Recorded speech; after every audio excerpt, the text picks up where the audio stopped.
Actually, ang Alitop-Top nasa Cebu kami niyan nung time na yun. We have a show in Cebu.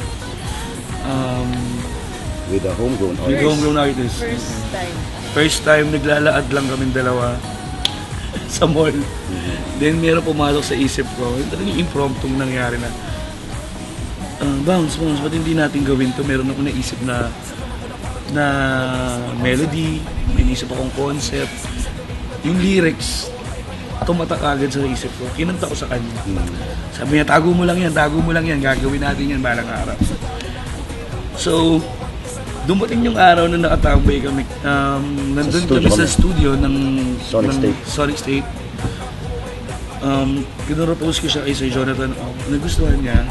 Then, nung lumabas na yun, yung Alitop-Top, parang more on kasi, parang chill house yun. Chill house music.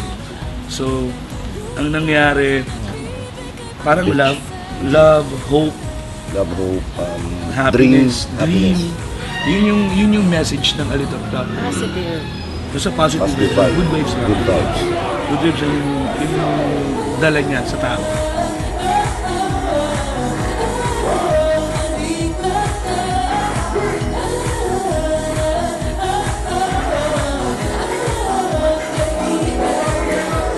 Nasulat ko yun, talagang, siyempre, unang pinag-alayan ko, si God, kasi hindi ko naman magagawa yun, hindi dahil sa kanya.